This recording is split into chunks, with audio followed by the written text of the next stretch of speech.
Los estados suelen utilizar las crisis económicas, sanitarias, militares, las situaciones extraordinarias para incrementar sostenidamente, estructuralmente, su poder sobre los ciudadanos.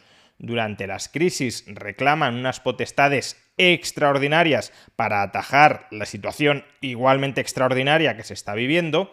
Y el problema es que la ciudadanía va acostumbrándose a esas cesiones supuestamente temporales de las libertades que se consolidan una vez esas situaciones extraordinarias han pasado.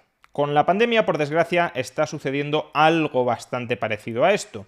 Los estados, durante algún tiempo, nos han reclamado a los ciudadanos sacrificios en nuestras libertades para poder combatir esta crisis sanitaria. Sacrificios que podrían ser más o menos justificables, pero que en todo caso estaban subordinados a esa crisis sanitaria. Y por tanto, una vez esa crisis sanitaria sea superada, esos sacrificios resultarían del todo inaceptables y del todo injustificables. Y sin embargo, lo que estamos viendo, lo que estamos experimentando, es que el Estado, lejos de establecer únicamente aquellas restricciones mínimamente indispensables para garantizar el control de la pandemia, lo que está haciendo es tratando de avanzar en el control cada vez mayor de nuestras libertades. Lo que está intentando es inculcarle a la población una mentalidad servil, una mentalidad de renuncia a sus derechos fundamentales con la excusa de que el Estado nos cuida, con la excusa de que el Estado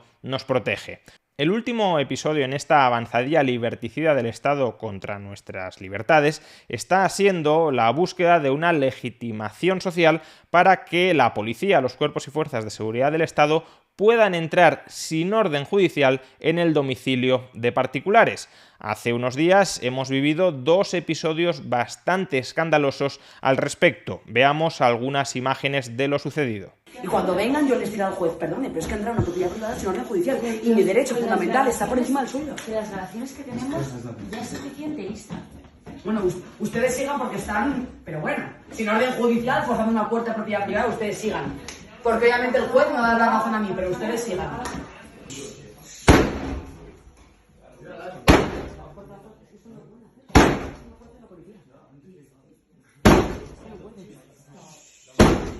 No pueden, porque un policía y se está sobrepasando las funciones.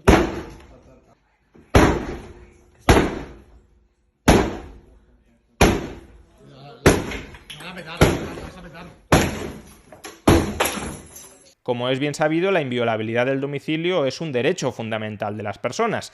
De la misma forma que el Estado no puede invadir tu cuerpo, tampoco puede invadir tu propiedad y mucho menos aquella parte de tu propiedad que guarda una relación más estrecha, más personal con tu persona, con tu personalidad. Por ejemplo, el domicilio. El domicilio es donde desarrollamos nuestra vida más privada, nuestra vida más familiar y por tanto no deja de ser una extensión de nuestra personalidad. Allí donde materializamos qué somos, qué queremos ser, cómo vivimos. Y por consiguiente, una invasión de nuestro domicilio resulta muy equiparable desde el punto de vista del repudio jurídico a una invasión de nuestra persona. Por eso, cualquier ordenamiento que respete mínimamente las libertades de las personas establece la prohibición de violar el domicilio, de allanar el domicilio de los particulares, a menos que existan causas muy justificadas que lo motiven. ¿Cuáles son estas causas? Primero, evidentemente, el consentimiento del propietario para que una persona entre. Segundo, una orden judicial emitida con las correspondientes garantías de tutela sobre el ciudadano. Y por último, la policía sin orden judicial, pero cuando existen indicios de la comisión de un delito flagrante que sea urgente evitar entrando en el domicilio. Por ejemplo, si se sospecha que alguien está a punto de asesinar a otra persona dentro de un domicilio, evidentemente la policía puede entrar aún sin orden judicial para evitar ese asesinato. Esos son los tres supuestos muy tasados en los que la policía puede entrar en el domicilio de un particular. Y están tan tasados, son tan estrictos, repito, porque la protección del domicilio de un particular no es más que una protección de la extensión de su personalidad, de aquella parte de su propiedad más estrechamente vinculada con su identidad personal. Pues bien, es evidente que imágenes como las que acabábamos de ver de policías entrando en la fuerza en un domicilio particular, de policías ejerciendo la famosa patada en la puerta para violar el domicilio de particulares, atenta contra estos derechos fundamentales que están también consagrados en nuestra Constitución. Y por eso deberían ser objeto del repudio más radical por parte de la ciudadanía, porque no puede tolerarse que el Estado se arrogue esa competencia extraordinaria adicional de entrar impunemente en el domicilio de particulares, es decir, de violar flagrantemente no solo la Constitución, sino, lo que es más importante, los derechos individuales de las personas. Pero evidentemente el Ministerio del Interior está intentando elaborar un relato, una narrativa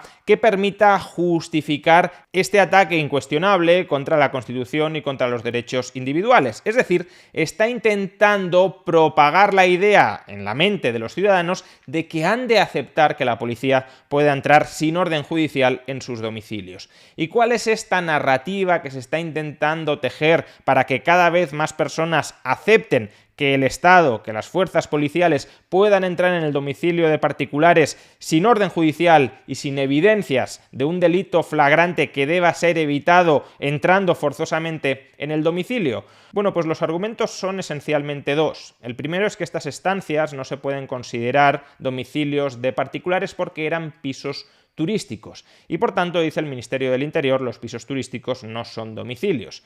Sin embargo, este argumento es totalmente defectuoso tanto desde un punto de vista doctrinal como jurisprudencial. Desde un punto de vista doctrinal, domicilio es allí donde resides, permanente o temporalmente. Es allí donde desarrollas el ámbito más privado, más personal, más particular de tu vida. Es ese ámbito de privacidad que el Estado ha de respetar sin poder conculcar en absoluto tu derecho de propiedad privada. Y jurisprudencialmente, en España, está muy desarrollada la idea de que cualquier estancia en el que una persona esté residiendo permanente o temporalmente es un domicilio. Incluso un vehículo particular podría ser un domicilio si es que la persona está residiendo habitualmente dentro de ese domicilio, por ejemplo, en una furgoneta. Por tanto, un piso turístico también es un domicilio y también ha de tener la protección reforzada de la Constitución contra la inviolabilidad del domicilio. El segundo argumento que emplea el Ministerio del Interior es que en esos pisos turísticos se estaba cometiendo un delito flagrante. Se estaba organizando una fiesta multitudinaria y los agentes acudieron, primero, para detener la fiesta, es decir, para evitar la comisión de un delito flagrante, y segundo, solicitaron que las personas que allí estaban en la fiesta, que estaban cometiendo ese delito, se identificaran. Y como se negaron a identificarse, eso, según la ley Mordaza, la ley de seguridad ciudadana, que ahora parece que sí es del agrado del Partido Socialista y de Podemos, el no querer identificarte cuando se está cometiendo un delito constituye otra infracción y, por tanto, otro delito cuya comisión había que frenar, había que detener, aún violando el domicilio por parte de los cuerpos y fuerzas de seguridad del Estado.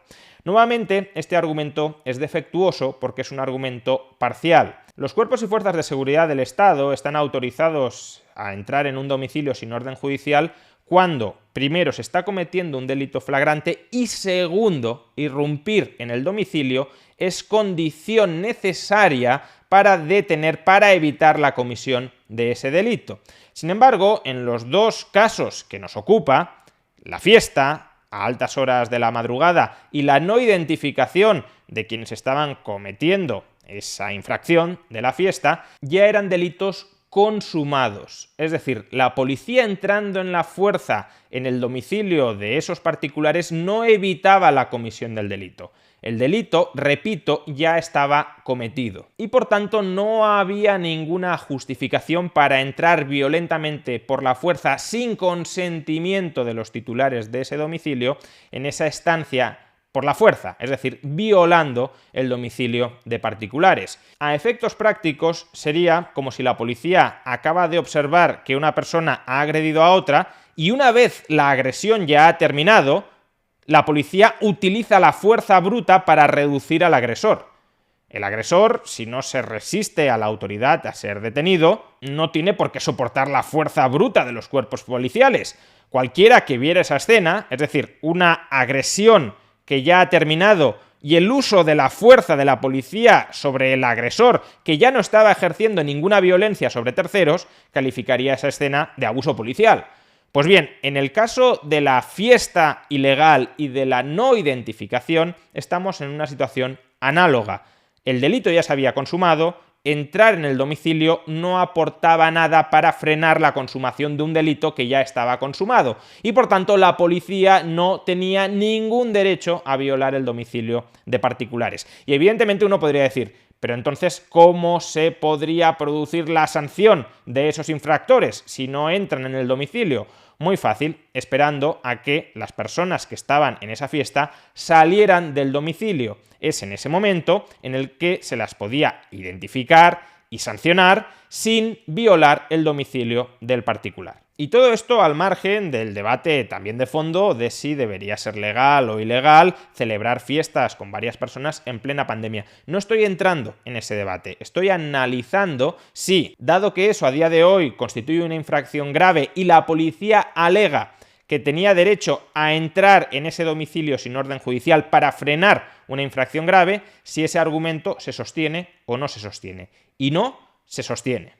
En definitiva, creo que es especialmente importante que denunciemos estos abusos de poder que el Estado está intentando consolidar dentro de la situación de pánico, en parte comprensible, en parte no comprensible, de la pandemia actual. Aun cuando pudieran llegar a ser justificables ciertas restricciones de nuestras libertades durante esta pandemia para hacer frente a la emergencia sanitaria, primero, esas restricciones han de ser las mínimas indispensables para lograr el objetivo que se busca, esto es, controlar la pandemia. Si se adoptan más restricciones de las mínimas indispensables, se están vulnerando las libertades de los ciudadanos sin ninguna razón, sin ninguna justificación.